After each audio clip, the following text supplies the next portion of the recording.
Усилить профилактические противопожарные мероприятия потребовал глава Башкортостана Ради Хабиров. Об этом он заявил на оперативном совещании в правительстве. Это связано с тем, что в прошлом месяце в 2 раза увеличилось количество погибших во время пожаров.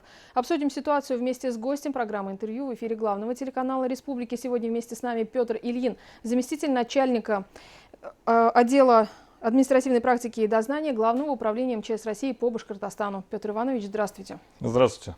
Охарактеризуйте, пожалуйста, ситуацию с начала года и почему такой всплеск пожаров, количество погибших во время пожаров в прошлом месяце.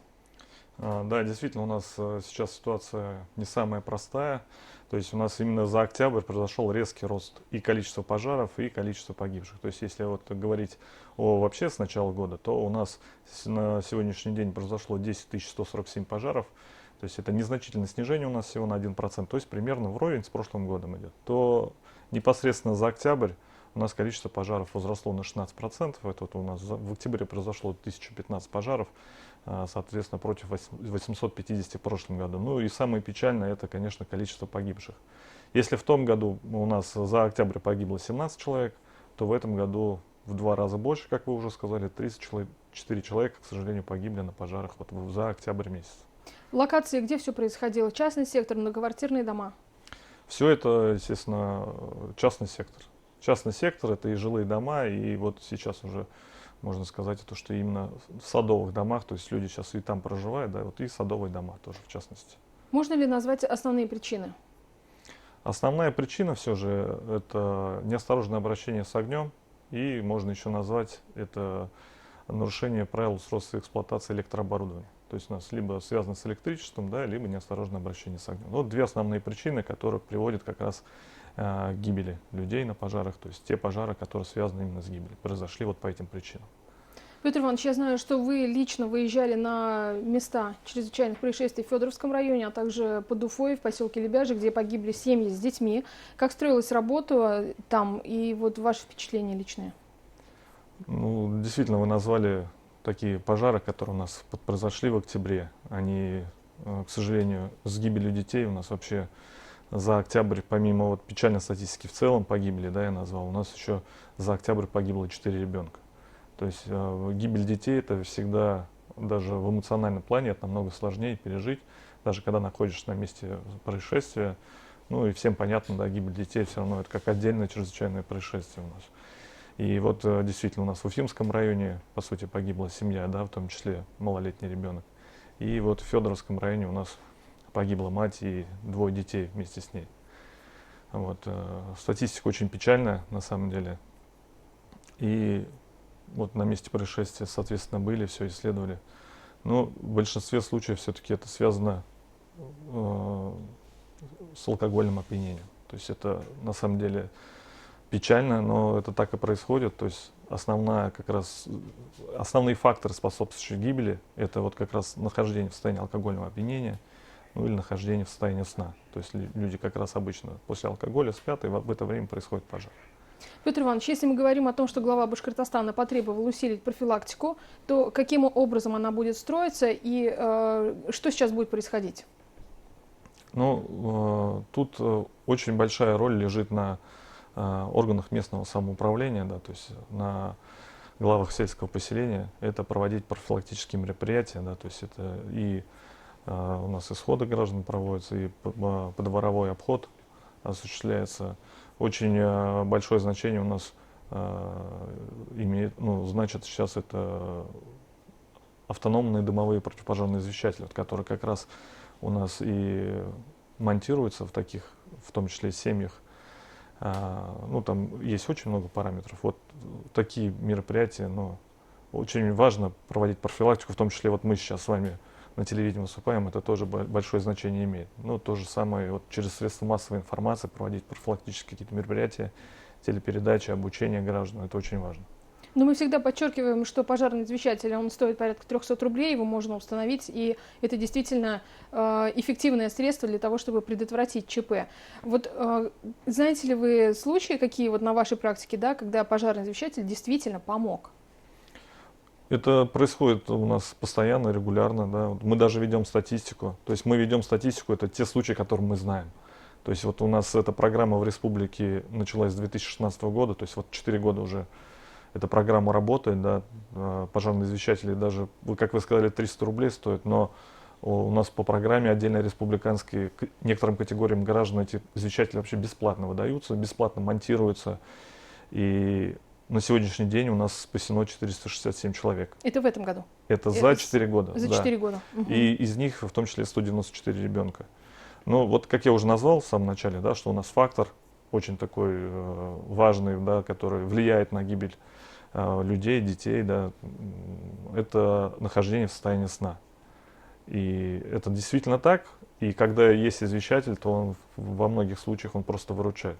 То есть, напомню, это просто маленькая коробочка, да, с батарейкой, и она реагирует на дым.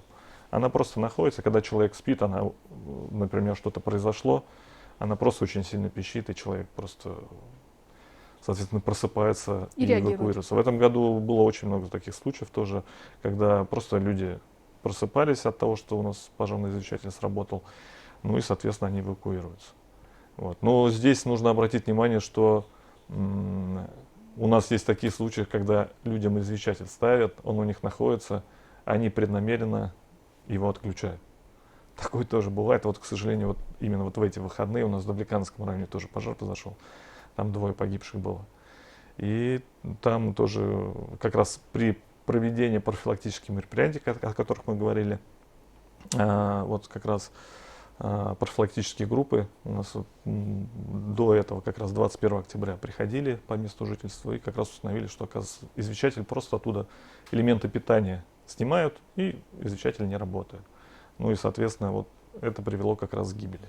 Смертельно опасно. Да. Если мы говорим об установке пожарных извещателей, это то, что может сделать каждый житель, ну, для того, чтобы спасти себя и своих близких. Но также со стороны республики обновляется автопарк пожарной техники. Вот здесь какая работа проводится, мы знаем, что очень большие планы. Ну да, действительно, это тоже проводится. У нас и добровольные пожарные команды, они формируются. Кстати, по этому показателю Башкортостан один из лидеров в стране. Да, да, действительно это так. То есть у нас очень большая работа в этом плане проводится. И вот как раз, как я уже озвучил, да, они формируются, техника, которая имеется, тоже им передается, они тоже выезжают на пожары. В некоторых случаях это как раз наши пенсионеры, которые уже там работают, помогают. Вот. И в том числе у нас и очень хорошая работа ведется и по волонтерскому движению. Волонтерское движение также участвует как раз в этом. И они помогают не только вот в профилактике по пожарам, да, они помогают и в том числе, например, по поиску пропавших без вести людей. Да. То есть очень в этом плане большая работа проводится. Давайте нашим зрителям сейчас дадим несколько рекомендаций, на что нужно сейчас обратить внимание. Холода все-таки еще впереди, серьезные, да, и люди будут пользоваться и печным отоплением, плюс обогревателями различными. На что нужно обращать внимание, какие меры безопасности нужно действительно соблюдать?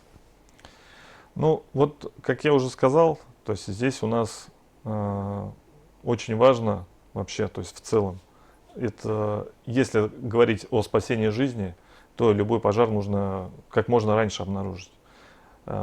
Есть такая поговорка, что любой пожар можно потушить стаканом воды, если знать, где и когда он начнется. И поэтому еще раз обращусь вот к дымовым пожарным извещателям автономным. Я все-таки посоветую гражданам, даже если вы не подходите под категорию, да, то приобрести. Это малоимущие граждане, пенсионеры? Да, если еще раз напомню, это у нас малоимущие граждане, многодетные семьи, одиноко проживающие лица старше 55 лет. Это ветераны, инвалиды Великой Отечественной войны, а также дети, родившиеся, вот как раз у нас в прошлом году ввели, с марта 2019 года у нас пожарные извещатели, может быть, многие уже знают, они включены в подарочный набор при рождении ребенка. Ну и вот сейчас, с этого года, у нас действует еще дополнительный пункт. Это дети, родившиеся до 1 января 2018 года и не старше 7 лет, также могут, ну, имеют право на получение. Но тут заявительный характер, то есть можно написать заявление и просто бесплатно получить этот извещатель. В администрации города или района? У нас есть центр пожарной пропаганды. Угу. Вот, ну, там можно получить, написать заявление и, соответственно, получить этот извещатель бесплатно. То есть хочу довести до граждан, что это просто простая простое изделие, которое действительно может спасти жизнь. Нужно понимать, что пожар начинается, может быть какое-то небольшое задымление на начальном этапе быть. И если человек этого не заметит, например, он спит, да, вот как я уже говорил, он не замечает этого, просто даже некоторые люди просто не просыпаются. То есть они спят, подышали, ну, погибли. А Да. пожар, на самом деле, еще раз обращаясь к рекомендациям по причинам, да, вот я как уже назвал тоже, еще раз скажу, очень много связано с электрооборудованием. Я лично занимаюсь 14 лет пожарами. Я знаю, как они начинаются, видел это не раз. И поэтому многие люди даже не верят, что, например, от простой лампочки, от простого удлинителя, от телевизора, от другой бытовой техники может начаться пожар.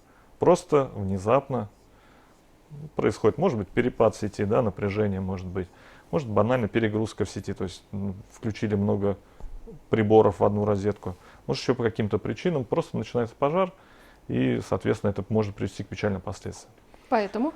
Поэтому, соответственно, нужно следить и за электрооборудованием, за своим, за печным отоплением. Вот сейчас очень важно, да, наступают холода. Если обогреватель есть, то он все-таки должен быть все-таки заводского изготовления, не какого-то кустарного, не самодельный. Следить за местом его нахождения и следить за нагрузкой все-таки в сети. Вот. И не располагать рядом с ним каких-то горючих материалов. Спасибо большое, Петр Иванович. Я напомню, что гостем программы «Интервью» сегодня в эфире главного телеканала Республики был представитель Главного управления МЧС России по Башкортостану Петр Ильин. И мы говорили о безопасности противопожарной. Берегите себя и своих близких, не переключайтесь, оставайтесь на БСТ.